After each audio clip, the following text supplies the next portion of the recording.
사무엘상 2장 13절에서 26절까지의 말씀입니다. 사무엘상 2장 13절에서 26절까지의 말씀. 제가 가진 성경은 구약성경 410페이지입니다.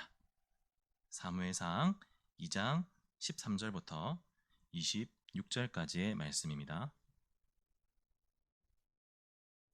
네, 찾으신 줄 알고 다 같이 읽도록 하겠습니다. 13절부터 26절까지 다 같이 한 목소리로 읽도록 하겠습니다. 시작. 그 제사장들이 백성에게 행하는 관습은 이러하니 곧 어떤 사람이 제사를 드리고 그 고기를 삶을 때에 제사장의 사환이 손에 새 살 갈고리를 가지고 와서 그것으로 냄비에나 솥에나 큰 솥에나 가마에 찔러 넣어 갈고리에 걸려 나오는 것은 제사장이 자기 것 그곳에 온 모든 이스라엘 사람에게 이같이 할 뿐 아니라 기름을 태우기 전에도 제사장의 사환이 와서 제사 드리는 사람에게 이르기를 제사장에게 구워드릴 고기를 내라. 그가 내게 삶은 고기를 원하지 아니하고 날 것을 원하신다 하다가 그 사람이 이르기를 반드시 먼저 기름을 태운 후에 내 마음에 원하는 대로 가지라 하면 그가 말하기를 아니라 지금 내게 내라. 그렇지 아니하면 내가 억지로 빼앗으리라 하였으니 이 소년들의 죄가 여호와 앞에 심히 크면 그들이 여호와의 제사를 멸시함이었더라. 사무엘은 어렸을 때에 세마포 에봇을 입고 여호와 앞에서 섬겼더라.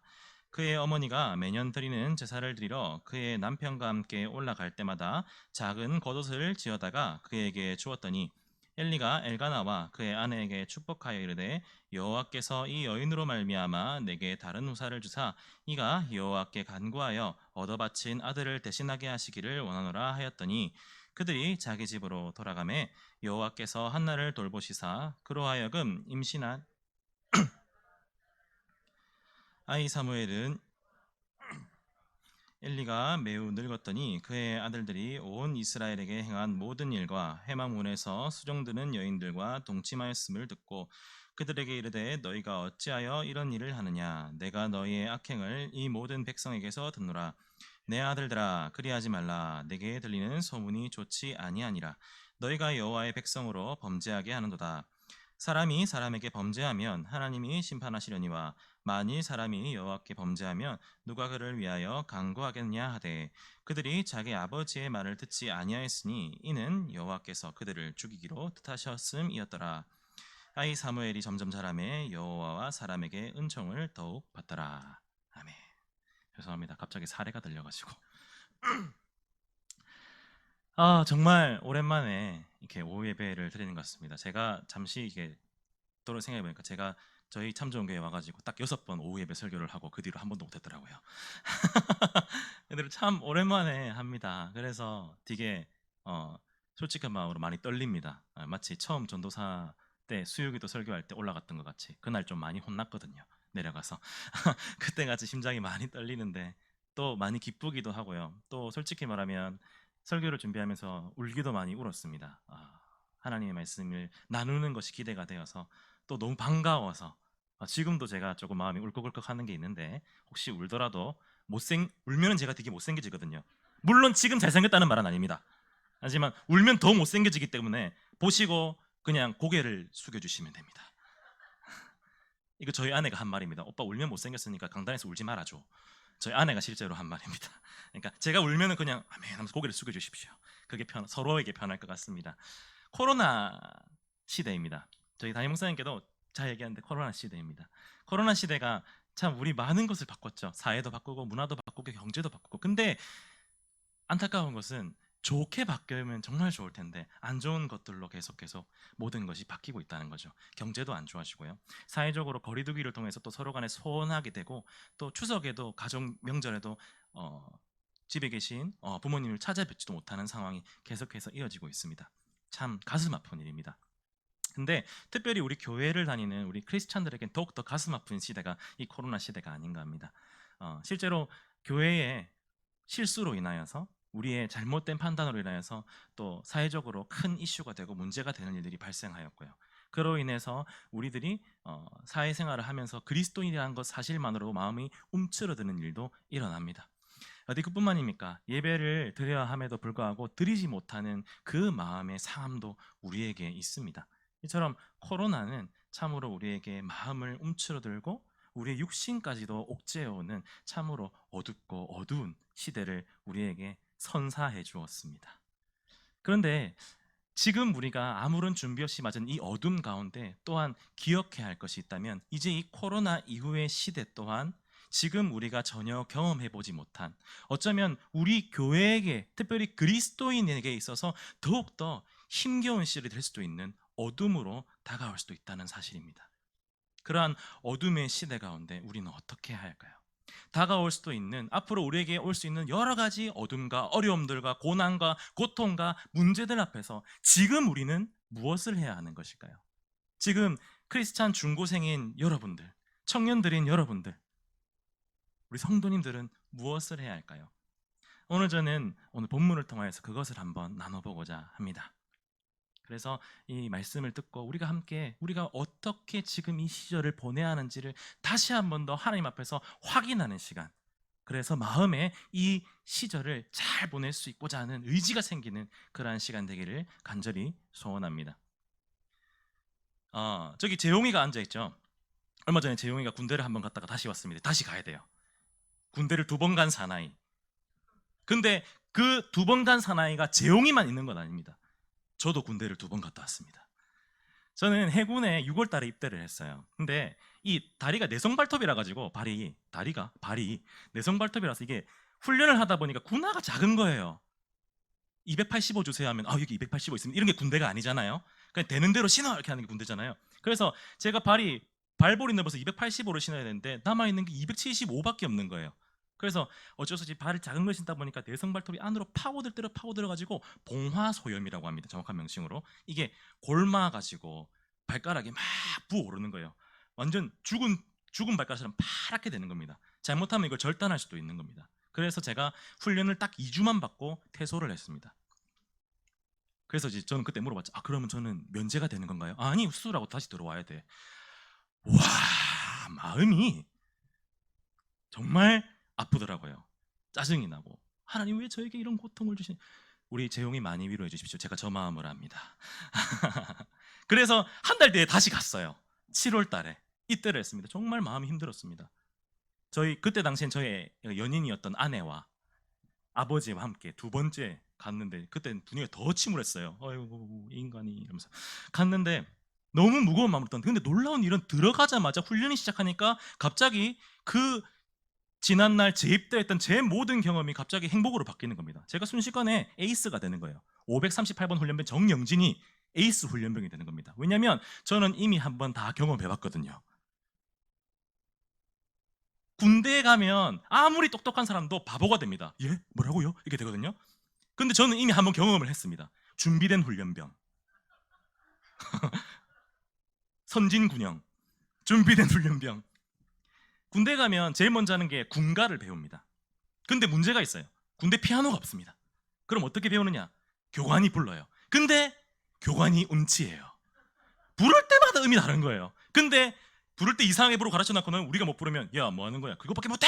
엎드려 맞자! 이게 군대입니다. 저희 때는 그랬어요. 그런데 저는 이미 앞서 그런 걸 경험했기 때문에 이미 군가 30곡을 다 외우고 있었습니다. 그 제가 목소리가 좀 큽니까? 우렁차죠. 앞에서 군가를 막 멋있게 불렀습니다. 나는 해군이다 이러면서 하니까 교관이 일통 박수! 우와! 난리가 난 거죠. 그것뿐만 아닙니다. 해군은 경례 구호가 충성이 아니에요. 우리가 잘 알고 있는 경례 구호는 충성이잖아요. 해군은 경례 구호가 필승입니다. 근데 충성을 많이 알고 있다 보니까 들어가면 실수를 해요. 자꾸 필승을 해야 되는데 앞에 치읓이 나오는 거예요. 그래서 칠성 이렇게 하는 거예요. 그럼 교관이 뭐야 사이다야 이러면서 막 뭐라고 하는데, 저는 이 준비된 훈련병인 538번 훈련병 정영진은 엄청난 각 잡힌 경례가 나오는 거죠. 다 손날이 눈썹 위치에 하고 45도를 유지하면서 엄지손가락이 보이지 않는 위치에 손가락이 굽혀지지도 펴지도 않는 정확한 일직선. 필성! 이런 박수! 팡! 준비된 훈련병이었기 때문에 저는 군 생활을 초반 훈련소에서만큼은 조금 편하게 보낼 수가 있었습니다. 다른 것 아무것도 없었죠. 그냥 제가 단순히 준비되었기 때문이죠. 제 의도는 아니었지만 준비되었기 때문이죠. 준비되었기 때문에 익숙하지 않은 환경에서 저는 좀 더 잘 적응할 수 있었고, 준비되었기 때문에 분명 모든 것이 어색한 환경에서 잘 보낼 수가 있었습니다. 이만큼 준비된다는 것은 정말 중요한 것입니다. 이는 오늘 이 코로나 시대를 살고 있는 우리에게도 아주 중요한 문제입니다. 앞으로 다가올 코로나 시대 가운데 어떤 세상이 올지도 모르고 우리가 어색한 환경이 우리에게 주어질 것입니다. 그렇다면 지금 당장 우리가 해야 하는 것은 그때에도 변함없이 우리가 하나님을 믿는 그리스도인으로 살기 위해서 준비되는 것입니다. 준비되는 것. 흔들리지 않고 넘어지지 않고 오히려 더욱더 그 시절 가운데도 다가오는 그 미래에 어떤 환경이 주실지 모르지만 그곳에서도 하나님의 빛을 드러내는 빛의 자녀로 준비되는 것이 지금 우리가 신경 써야 하는 것, 우리가 노력해야 하는 것, 의지를 드려야 하는 것일 줄 믿음으로 고백합니다. 오늘 본문에서도 그렇게 준비되는 사람, 어둠 가운데 빛의 자녀로, 그 어둠을 몰아낼 빛의 세대로 준비되는 사람이 등장합니다. 그의 이름은 바로 사무엘입니다. 한번 본문을 보시겠습니다. 오늘 본문은 사무엘상입니다. 사무엘상. 이 사무엘상의 배경은 사사시대에서 왕정시대로 넘어가는 과도기예요. 이 사사시대를 한마디로 표현하자면 자기 마음대로 하는 시대, 개인주의, 하나님의 말은 듣지 않는 사람들, 그러한 시대가 사사시대입니다. 그 또 특별한 특징이 있습니다. 사사시대는 하나님한테 한번 혼쭐이 나고 잘못했어요 빌고 나서 또 똑같은 죄를 범하고 하나님한테 다시 혼쭐이 나고 잘못했어요 하고 다시 또 돌아가고, 이게 계속 반복되는 시대입니다. 그게 사사시대예요. 정말 엉망진창인 시대죠. 제가 SFC 간사 시절에 한 고등학생을 만났어요. 그 고등학생 이름은 기억이 안 납니다. 죄송합니다. 하지만 그 고등학생의 별명만큼은 완벽하게 기억하고 있습니다. 서코필이었습니다. 서코필, 왜 서코필이냐면 서코필이라는 이 인물이 당시 프리즌 브레이크라는 그 감옥 탈옥하는 미국 드라마가 있거든요. 그 드라마의 주인공 탈옥범입니다. 이 친구가 탈옥범이라는 별명을 가지고 있는 거예요. 왜? 이 친구는 야자를 도망가는데 아주 특출난 재능이 있는 친구였어요. 야간 자율학습을 한 번도 한 적이 없대요. 고등학교 1학년 때부터 고등학교 2학년 때까지 한 번도 한 적이 없대요. 자기가 어떻게 해서든 도망가고 선생님한테 들키지가 않았다는 거예요. 너무 신기했어요. 그러던 어느 날 꼬리가 길면 어떻게 되죠? 밟히죠. 선생님한테 딱 걸린 겁니다. 그런데 하필이면 고등학교 2학년 그 학생의 담임 선생님이 전교에서 제일 무서운 호랑이 체육 선생님인 거예요. 그 다음날 이제 메타작이 벌어진 거죠. 지금은 이제 체벌이 좀 금지됐지만 저 때는 아직 체벌이 있었거든요. 그런데 여러분, 체육 선생님은 과연 어떤 체벌을 하실까요? 혹시 아시나요? 체육 선생님은 그 학교에 어떤 운동부가 있는지에 따라 체벌하는 방법이 달라집니다. 그 학교에 만약에 야구부가 있다, 그러면 그 학교 체육 선생님의 체벌은 야구 방망이로 빠따를 치는 거죠. 그 학교에 검도부가 있다, 그러면 죽도로 머리를 때리는 거죠. 자, 그런데 이 친구, 이 서커필이라는 별명 가진 친구의 학교에 운동부가 뭐가 있었냐면 레슬링부가 있었습니다. 자, 그럼 여기서 문제. 레슬링부가 있는데 이 학교 체육 선생님이 어떻게 체벌을 하셨을까요? 집어 던졌어. 또 어땠을까요? 어땠을까 도건? 어떻게 했을까? 체육부, 레슬링 테이크다운. 이 선생님은 체벌을 레슬링부 부원 30명이랑 계속해서 돌아가면서 스파링하는 걸로 했다고 합니다. 죽어 힘을 다해서 했는데 그냥 넘어가고 이거를 해서 지쳐서 다시는 안 빠질게요 할 때까지 계속 스파링을 돌렸다고 합니다. 30명 동안. 그런데 그날 밤에 이 친구가 드디어 처음으로 야자를 하게 된 거예요. 회개를 한 거죠. 돌아온 겁니다. 탕자가 돌아왔어요. 그런데 정확하게 한 달 뒤에 다시 도망을 쳤다고 합니다. 또 걸렸죠. 그럼 어떻게 되죠? 다시 레슬링 30명이랑 스파링 또 붙는 거예요. 그러면서 다시는 안 그럴게요 도시로 돌아왔어요. 그런 게 또 한 달 뒤에 또 도망가는 거죠. 그래서 제가 그 친구한테 야, 너 왜 도망가니? 야, 네 몸이 힘들잖아. 그냥 야자 드려 하는데 이 친구가 저는 얘기했어요.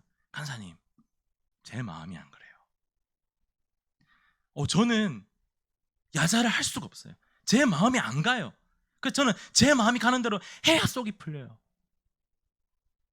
몸이 힘들 때는 정말 야자를 해야 되겠구나 하더라도 한 달이 지나면 제 마음속에서 또 도망가고 싶은 말이 굴뚝같이 일어나요. 저도 저를 어쩔 수가 없어요. 여러분, 딱 이 친구의 마음이 사사시대 모든 이스라엘 백성들의 마음이었습니다. 하나님 말씀이 이렇게 나와 있는데 저 그렇게 하기 싫어요. 제가 하고 싶은 대로 할 거예요. 그리고 하나님은 그러한 이스라엘 백성들을 멈춰 세우죠. 그리고 그때 이스라엘 백성들이 하나님 죄송합니다. 제가 다시 돌아가겠습니다. 라고 돌아갔어요. 하지만 시간이 지나서 하나님 도저히 안 되겠네요. 다시 저는 제 마음대로 하겠습니다. 이게 계속 반복되는 게 사사시대예요. 여러분, 이러한 사사시대를 어둠이라고 칭하는 것에 반대할 사람이 누가 있겠습니까? 사사시대는 어둠이었어요. 그들에게 명확한 기준으로 제시해야 되고 그들이 따라야 될 지표가 되는 하나님의 말씀이 무시되어지고 사라져 있는 시대, 그 시대가 바로 사사시대였습니다. 그럼 이쯤 되면 한 가지 질문을 할 수 있죠. 아니, 그때는 모세와 가도 같은 지도자가 없었습니까? 영적 지도자가 없었습니까? 얘들 이렇게 살고 있는데 아무도 뭐라고 안 했어요? 아니요, 있었어요. 그런데 그 영적 지도자랍시고 세워진 그 사람들도 어둠에 물들어 있었습니다. 엘리와 그의 두 아들들의 이야기입니다. 우리 본문 13절에서 17절까지를 한번 다 같이 읽어볼까요? 본문 13절에서 17절까지를 다 같이 한번 읽어보겠습니다. 준비, 시작. 그 제사장들이 백성에게 행하는 관습은 이러하니 곧 어떤 사람이 제사를 드리고 그 고기를 삶을 때에 제사장의 사안이 손에 3살 갈고리를 가지고 와서 그것으로 냄비에나 솥에나 큰 솥에나 가마에 찔러 넣어 갈고리에 걸려 나오는 것은 제사장이 자기 것으로 가지되 실로에서 그곳에 온 모든 이스라엘 사람에게 이같이 할 뿐 아니라 기름을 태우기 전에도 제사장의 사안이 와서 제사 드리는 사람에게 이르기를 제사장에게 구워드릴 고기를 내라. 그가 내게 삶은 고기를 원하지 아니하고 날 것을 원하신다 하다가 그 사람이 이르기를 반드시 먼저 기름을 태운 후에 내 마음에 원하는 대로 가지라 하면 그가 말하기를 아니라 지금 내게 내라. 그렇지 아니하면 내가 억지로 빼앗으리라 하였으니 이 소년들의 죄가 여호와 앞에 심히 크면 그들이 여호와의 제사를 멸시함이었더라. 엘리의 두 아들은 세습제였기 때문에 어렸을 적부터 제사장으로 준비된 자들이었습니다. 그런데 이 제사장으로 준비된 이 두 아들이 어떤 일을 합니까? 하나님께 제사를 드리는 그 제물을, 좋은 부위를 하나님께 드리기도 전에 자기가 먼저 가로챕니다. 그리고 안 내놓으면 가만두지 않겠다고 엄포까지 쳐. 내가 반드시 가지겠다. 그리고 그러한 이 두 아들의 행태를 성경은 무엇이라고 합니까? 여호와를 멸시하였더라. 하나님을 믿는 백성이 하나님에게 아무런 큰 의미를 가지지 못하는 거예요. 하나님께 드리는 이 예배를 아무런 의미 없이 드리는 거예요. 제사장이 하나님의 말씀을 그냥 길가에 있는 돌멩이보다 못하게 여기는 거예요. 빛으로 이 시대의 어둠을 가리키고 밝히고 물러가게 해야 할 제사장이 하나님을 아무런 의미도 없는 존재로 만들어버렸습니다. 그리고 그 시대, 사사시대 하는 사람들은 똑같이 살아가는 거예요. 그 어둠에 젖어 들어가 버린 거예요. 빛으로서 살지 못하는 거예요. 그의 아버지 엘리라고 다를 것이 없었습니다. 그의 아버지 엘리는 오늘 본문 사무엘상 1장에 보면 사무엘의 어머니 한나가 나옵니다. 이 한나가 하나님께 간절히 기도합니다. 그 시대에, 사사시대에 다른 사람들이 하는 그런 허황된 기도, 그냥 아무 의미 없는 기도가 아니라 정말 마음을 다해서 기도합니다. 그런데 그 모습을 보고 엘리라는 제사장이 뭐라고 얘기하냐면, 제가 좀 더 이해하기 쉽게 현대어로 풀어서 말씀드리겠습니다. 어이, 한나 권사야, 니 뭐하는데? 니 술 취했나? 야야야, 여기서 술 먹고 그러지 말고 집에 가라. 집에 가라. 엘리라는 제사장이 하나님께 마음을 들여서 기도하는 그 성도의 모습을 보고 니 술 취했나? 이것은 무엇을 보여주냐면 엘리가 얼마나 영적으로 눈이 어두운 제사장이었는지를 여실히 보여주는 거예요. 그러니까 그의 아들들에게 어떠한 영적인 영향력도 끼칠 수가 없는 거죠. 여러분, 사사시대가 이토록 어둠이었습니다. 사사시대 모든 이스라엘 백성들도 하나님의 말씀을 거역하였는데 심지어 그 백성들을 돌아오게 해야 할 하나님의 제사장들까지도 어둠에 젖어들어서 완벽하게 어둠 가운데 거하는 시대가 바로 이 사사시대였던 것입니다. 사랑하는 여러분, 이 말씀이 우리에게 어떠한 찔림으로 다가오시진 않습니까? 교회가 세속화되었다는 얘기가 정말 많이 일어났어. 코로나 이전에도 코로나 이후에도. 또 코로나 시대에 일어나서 예배가 제대로 드려지지 못하는 것 가운데 우리의 경건의 생활을 우리가 제대로 지키고 있는지, 내가 교회 다닌다는 그 사실만으로 내가 혹시 다른 사람들 앞에서 그 교회 다닌다는 그 사실을 움츠러들고 숨기고 부끄러워하진 않았는지, 여러분, 그것이 이 시대 가운데 빛의 자녀로서 살아야 하는 우리를 잠식해 들어오는 어둠 그 자체입니다.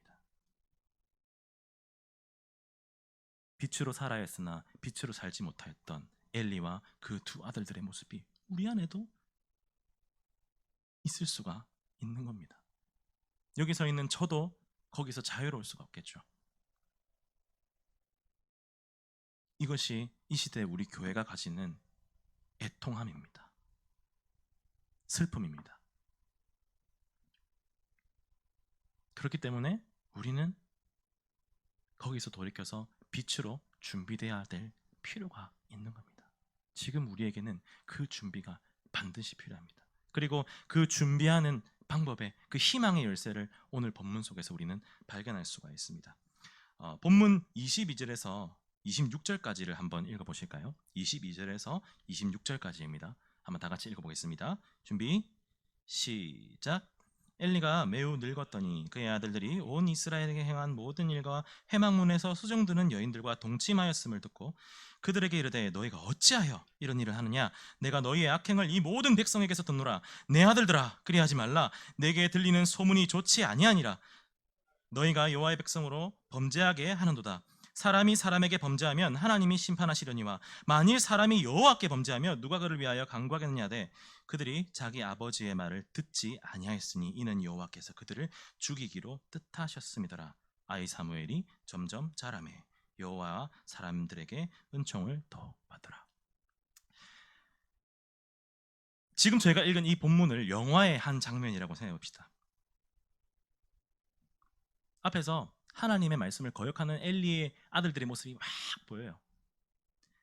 하나님의 제사를 드린 그곳에서 여인들과 동침하고 물란한 일을 한 걸 막 보여줘. 그리고 그때 아무런 영향력이 없는 이 그와 다를 바 없는 엘리가 나와서 아들들을 꾸짖습니다. 하지만 그 말에 아들들은 흥 콧방귀를 뀌죠. 완전한 어둠입니다. 근데 그때 그 어둠 가운데 갑자기 하나님은 우리의 눈을 들어서 저쪽 어둠 한 기퉁이에서 반짝하고 빛나고 있는 하나의 빛을 우리에게 보여주고 계십니다. 바로 아이 사무엘이 점점 자라고 있다는 것입니다. 의도적인 배치입니다. 강조하기 위해서 의도적으로 그 시대에 얼마나 어둡고 악한 것이 가득 찼는가를 보여준 다음에 바로 그 다음 절에서 하나님은 아이 사무엘의 그 점점 자라나고 있는 빛을 우리에게 보여주십니다. 소망과 희망이 그 자라나는 빛에게 있다는 것을 분명하게 말씀하고 계시는 것입니다. 제가 SFC 위원을 할 때 일입니다. 수련회를 이제 준비하는 과정 가운데 가장 중요한 일은 밤에 순찰을 도는 일입니다. 왜냐하면 밤에 남자애들이 특히 이렇게 나와가지고 편의점 가고 PC방 가고 하는 일이 많았거든요. 그날도 이제 제가 제 후배들과 같이 이제 순찰을 들고 있는데 아니나 다를까 2층 남자 숙소에서 애들이 소화 그 상수도 배관을 타고 내려오고 있더라고. 이렇게 탁탁탁 하면서 땅에 탁 뒤자마자 우리가 하니까 탁 짜놓고 애들이 막 도망가는 3명이. 근데 하필이면 그 수련회 장소가 뒤에 뒷산이 있었어요. 애들이 산으로 도망을 가는 겁니다. 내심 정말 쫓기 싫었습니다. 산 타는 거 진짜 싫어하거든요. 그런데 뒤에 후배들이 있잖아요. 괜히 또 영웅심이 올라가게 돼요. 가자! 막 뛰어갔어요. 와, 근데 밤이니까 불빛이 하나도 없으니까 이게 순식간에 애들을 놓쳐버린 거예요. 그래서 와, 큰일 났다. 이 간사님한테 혼나는데 이렇게 하고 있는데 그때 저쪽에 한 2, 3m 되는 앞쪽에 나무 밑둥에서 빛이 반짝반짝 빛나고 있는 거예요. 뭐지? 하고 딱 가봤더니 애 신발에 불이 들어오고 있는 겁니다. 이게 반짝반짝 이렇게 탁탁탁 뛰면 뒤에 여기 발 뒤편에 빨간색 불이 들어오는 그런 신발이었던 거예요. 그게 뾰로로로로로로 이렇게 들어오고 있는 겁니다. 그래서 탁 이어서 뭐하노? 이렇게 하고 결국엔 걔를 잡아 앞세워가지고 나머지 2명을 다 잡아냈어요. 여러분 이처럼 어두움이 짙을수록 작은 빛도 밝게 보입니다. 똑같습니다. 그 시대에 사사시대에 어둠이 너무도 짙었기 때문에 아이였지만 그 사무엘의 빛됨은 더욱 밝게 우리의 눈을 사로잡습니다. 매력적입니다. 가슴을 벅차게 하는 아름다움입니다. 물론 사무엘이 그 당시에는 아이였기 때문에 그가 장성했을 때처럼 하나님의 사람으로 막 엄청난 능력을 보여주거나 엄청 대단한 말씀을 전하거나 그러는 건 아니었어요. 아이가 자라매라고 표현되었잖아요. 하지만 그 아이는 점점 하나님이 쓰실 이 시대를 밝히 비출, 어둠을 물러가게 할 큰 빛으로 준비되어져 가고 있는 그 아이였습니다. 그래서 이 사무엘, 어린 사무엘이 그 시대의 소망이 된 겁니다. 그 시대의 희망이 된 겁니다. 그럼 이 아이 사무엘이 어떻게 준비되었을까요? 이 사무엘은 하나님 앞에서 어떻게 준비되었을까요? 이것에 대해서 오늘 본문을 한번 살펴보도록 하겠습니다. 18절입니다. 한번 다 같이 18절을 읽어보실까요? 본문 18절입니다. 준비 시작. 사무엘은 어렸을 때에 세마포 에봇을 입고 여호와 앞에서 섬겼더라. 에이? 강사님, 이게 여기서 저희가 뭘 알 수 있는 거죠? 세마포, 에봇, 이 옷을 입는 사람들의 특징이 있습니다. 그것은 제사장 수련생입니다. 지금 세마포 에봇을 입었더라라고 얘기하는 것은 이 어린 사무엘이 어렸을 때부터 어떻게 자라왔는지를 압축해서 보여주는 거나 마찬가지입니다. 이 사무엘은 어렸을 적부터 한나, 자기 어머니의 손에 이끌려 엘리에게 맡겨졌습니다. 그리고 거기서 제사장 수련생으로서 계속 훈련받으면서 자라왔어요. 그 훈련이 무슨 훈련이냐? 바로 하나님의 말씀을 익히고 배우고 암송하고 삶으로 실천하는 훈련을 어릴 때부터 계속 받아왔던 겁니다. 사무엘이 그렇게 자라왔다는 것을 세마포 에봇을 입었더라라는 이 구절을 통해서 우리는 알 수가 있는 거죠. 이 세마포 에봇과 똑같은 의미를 가진 옷이 창세기에 또 나옵니다. 바로 채색 옷입니다. 요셉이 입었던 그 채색 옷은 아버지의 사랑을 많이 받는 어떤 리더의 옷이기도 했지만 하나님의 말씀으로 옛날부터 준비된 자녀의 옷이기도 했습니다. 그렇기 때문에 우리는 알 수가 있는 거죠. 이 혈기왕성한 요셉이 보디발 아내의 유혹을 이길 수 있었던 것은 우연이 아니었습니다. 순간적인 기지가 아니었습니다. 어렸을 때부터 하나님의 말씀으로 잘 준비된 자녀였기 때문에 빛의 자녀로서 어둠을 결정적인 순간에 몰아내기 위해서 어릴 때부터 하나님의 말씀으로 잘 준비된 자녀였기 때문에 어둠이 찾아왔을 때에, 그 유혹이 찾아왔을 때에 요셉은 기꺼이 그 유혹을 이길 수가 있었던 것입니다. 그리고 사무엘도 그렇게 준비되고 있었다는 것을 우리는 이 본문을 통해서 알 수 있습니다.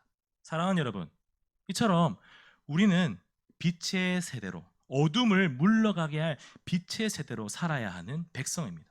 그리고 우리는 방금 읽은 본문을 통해서 그렇다면 지금 이 시대 가운데 있는 우리가 어떻게 준비되어져야 하는지도 이미 알았습니다. 바로 하나님의 말씀으로 준비되어야 하는 것이죠. 그런데 하나님의 말씀으로 준비된다, 하나님의 말씀으로 준비된다라는 이 말이 너무나도 크게 다가옵니다. 왜냐하면 성경이 말하는 것들이 너무 방대한 양이기 때문입니다. 혹시 성경의 총 장수에 대해서 알고 계십니까? 총 몇 장인지 아시는 분? 성경은 총 1189장입니다. 이건 정확합니다. 왜냐하면 제가 시간 남을 때 세봤거든요.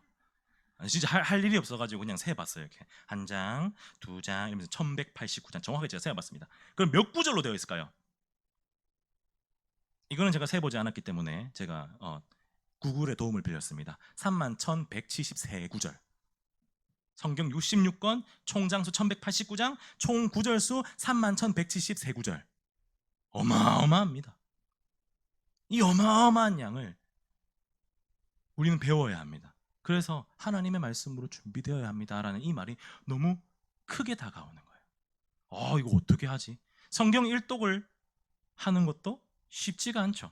창세기는 그럭저럭 스토리가 계속 이어져서 읽을만 한데 레위기에서 우리는 우리의 마음문이 닫힙니다. 법률이 나오거든요. 어찌어찌 레위기를 넘어가요. 그랬더니 이제 또 뭐가 납니까? 출애굽기 다음에 레위기죠. 레위기 다음에 뭐가 납니까? 민수기. 낳고 그것도 뭐가 나오죠? 신명기 스토리라서 읽을 수가 있어요. 하지만 쭉쭉쭉 가다가 또 뭘 만나냐면은 에스겔을 만납니다. 와. 그리고 또 마음을 힘들게 하는 예레미야 애가 너무 부담스러워요. 그러다가 안 되겠다, 신약부터 읽자 해서 막 사복음서를 쭉쭉쭉 가는데 그 뒤에 사도행전, 이거 장난 아닌데, 로마서, 무슨 말이야 이게. 일독하기도 쉽지가 않습니다. 양이 너무 방대하고 어려워요. 그럼 우리는 하나님의 말씀으로 어떻게 준비될 수 있을까요? 하나님은 그냥 아무런 도구도 안 주시고 우리한테 말씀으로 준비해야 되라고 말씀하고 계신 걸까요? 아닙니다. 하나님은 우리를 말씀으로 잘 준비시키기 위해서 우리에게 좋은 도구를 주신 것이 있습니다. 그것은 바로 웨스트민스터 신앙고백서 그리고 대소교리문답이라는 것입니다. 웨스트민스터 신앙고백서 그리고 대소교리문답을 생소하게 생각하시는 분들이 많습니다. 저도 그랬고요. 간단하게 이 웨스트민스터 신앙고백서와 대소교리문답에 대해서 설명하자면 요약정리 핵심입니다. 시험 핵심 요약정리. 150명이나 되는 신학의 권위자들이 어마어마한 횟수를 모여서 의논해서 성경이 무엇을 말하고 있는가, 성경의 핵심 진리들을 요약해 놓은 것이 바로 웨스트민스터 신앙고백서 및 대소교리문답인 것입니다. 만약 지금 여기 앉아 계신 여러분 모두에게 여러분 성경이 말하고 있는 가장 중요한 핵심 논리들이 뭘까요? 나름의 답으로 한 100개 정도 정리해 봅시다 라고 한다면 그 100개 중에 겹치는 게 과연 몇 개나 있을까요? 아니면 우리는 누구 거 하나를 기준으로 삼아야 되면 도대체 누구의 것을 기준으로 삼아야 할까요? 명확하지가 않습니다. 우리 개인의 능력과 지식과 하나님을 향한 그 신앙이 한정되어져 있기 때문에 누구 것을 따로 따를 수가 없어요. 기준이 없는 거예요. 그런데 웨스트민스터 신앙고백서 및 대소교리문답은 신앙의 권위자들이 수차례나 어마어마한 횟수를 모여서 그 신앙의 핵심 진리들을 요약한 것입니다. 때문에 이것은 믿을만 하고 배울만 하고 이를 통해서 우리의 신앙의 핵심적인 진리들을 배울 수가 있기 분명한 것입니다. 그렇기 때문에 실제로 어린아이들부터 이 웨스트민스터 신앙고백서 대소교리문답을, 특별히 소교리문답을 계속해서 공부해왔습니다. 사랑하는 여러분, 그렇기 때문에 오늘날 이 시대 가운데 제가 믿음으로 또 사랑으로 함께 권면하고 싶은 것은 이제부터 우리 교회에서 특별히 이 오후 예배 시간에 이 웨스트민스터, 제가 발음 이상하네요. 웨스트민스터 소교리문답을 함께 공부하는 것을 통해 말씀으로 우리가 이 시대, 또 다가오는 시대의 어둠을 물러나게 할 수 있는 빛의 세대로 준비되길 강하게 또 사랑으로 권면합니다. 그래서 이 오후 예배 시간에 이제부터 웨스트민스터 소교리문답을 함께 공부하고 또 그것으로 말씀을 듣고 또 암기하고 공부하는 시간으로 이제 다음 주부터 바로 이어서 가지고자 합니다. 이것은 그냥 사람의 힘으로 지어진 것은 아닙니다. 물론 이것이 성경을 대신할 수는 없을 것입니다. 하지만 하나님께서 우리를 말씀으로 준비하기 위해서 이 시대의 어둠 가운데 젖어들어서 빛을 내지 못하는 그 기능을 상실한 세대가 아니라 어둠을 물러가게 할 빛의 세대로 바로 서게 하기 위해서 우리에게 주신 좋은 도구가 바로 이 웨스트민스터 소교리문답입니다. 이를 이 시대의 희망과 소망을 품는 하나의 도구로 생각하시고 이 오후 예배 시간을 부디 빠지지 마시고 나와서 기쁘게 또 날마다 나오면서 소망함을 가지고 확신을 가지고 나와 공부하고 배우는 사랑하는 우리 참좋은교회 모든 성도들 되길 간절히 소원합니다. 마지막으로 영상 하나 보시고 말씀을 마무리하도록 하겠습니다.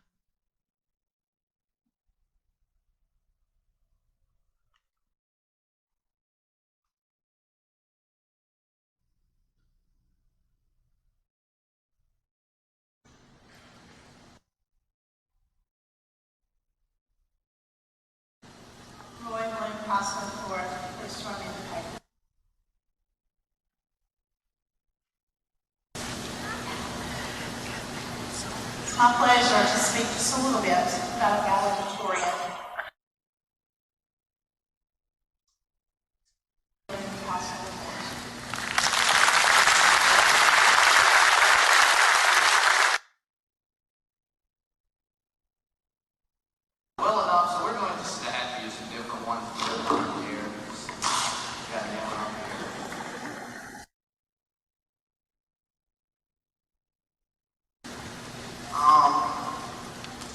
So I look out and see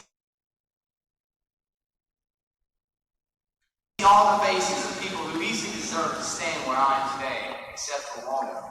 I'm just kidding. Your specialties are the same and they're different than mine. Who art in heaven, hallowed be thy name. Thy kingdom come. Thy will be done.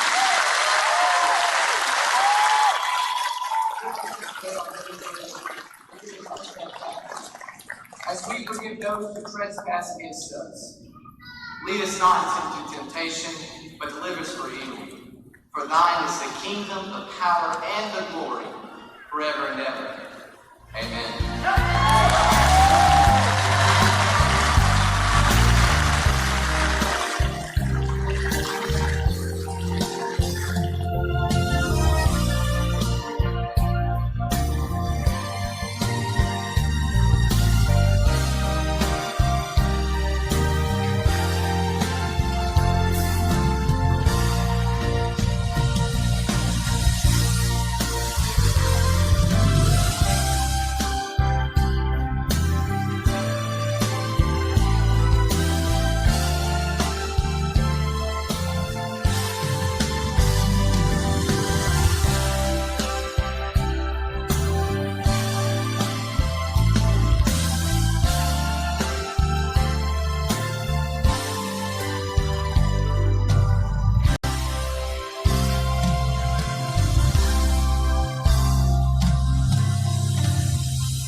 미국은 미국뿐만 아니라 서구 문화권은 기독교 문화의 바탕에 세워졌다고 해도 과언이 아닌 곳이죠.